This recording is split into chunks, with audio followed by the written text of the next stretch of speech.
പ്രധാനമന്ത്രി നരേന്ദ്രമോദിക്കൊപ്പം സംവാദത്തിനുള്ള ക്ഷണം സ്വീകരിച്ച് കോൺഗ്രസ് നേതാവ് രാഹുൽ ഗാന്ധി. പൊതുപ്രശ്നങ്ങളെക്കുറിച്ച് പ്രധാനമന്ത്രിക്കൊപ്പം സംവാദത്തിന് തയ്യാറാണെന്നും എന്നാൽ അദ്ദേഹം അതിന് തയ്യാറാകില്ലെന്നും രാഹുൽ ഗാന്ധി പറഞ്ഞു.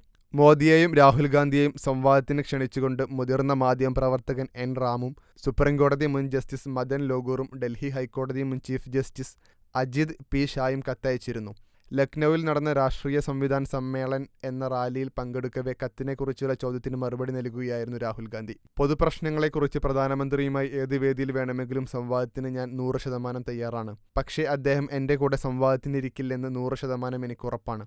അദ്ദേഹത്തെ എനിക്കറിയാം, രാഹുൽ പറയുന്നു. താനുമായി സംവാദത്തിന് പ്രധാനമന്ത്രിക്ക് താൽപ്പര്യമില്ലെങ്കിൽ കോൺഗ്രസ് അധ്യക്ഷൻ മല്ലികാർജുൻ ഖാർഗെയെ സംവാദത്തിന് അയക്കാമെന്നും രാഹുൽ ഗാന്ധി പറയുന്നു. ലോക്സഭാ തെരഞ്ഞെടുപ്പുമായി ബന്ധപ്പെട്ടാണ് ഇരു നേതാക്കളെയും സംവാദത്തിന് ക്ഷണിച്ചത്. ജനവിധി തേടുന്ന ഇരുപക്ഷത്തു നിന്നുമുള്ള പ്രമുഖ ശബ്ദങ്ങളെന്ന നിലയിൽ ഈ തെരഞ്ഞെടുപ്പിലെ പ്രധാന വിഷയങ്ങളിൽ പരസ്പരം ഒരു പൊതുസംവാദത്തിന് ഞങ്ങൾ നിങ്ങളെ ക്ഷണിക്കുകയാണ്. സംവാദത്തിൻ്റെ വേദി, ദൈർഘ്യം, മോഡറേറ്റർമാർ, ഘടന എന്നിവ ഇരുപക്ഷത്തിനും യോജിച്ച വ്യവസ്ഥകളിലായിരിക്കും.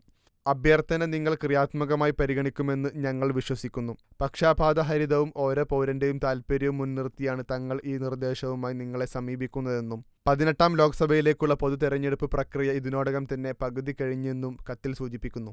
റാലികളിലും പൊതുയോഗങ്ങളിലും അധികാരത്തിലിരിക്കുന്ന പാർട്ടിയായ BJPയുടെയും പ്രധാന പ്രതിപക്ഷമായ കോൺഗ്രസിൻ്റെയും അംഗങ്ങൾ നമ്മുടെ ഭരണഘടനാ ജനാധിപത്യത്തിൻ്റെ കാതലുമായി ബന്ധപ്പെട്ട സുപ്രധാന ചോദ്യങ്ങൾ ഉന്നയിച്ചിട്ടുണ്ട്.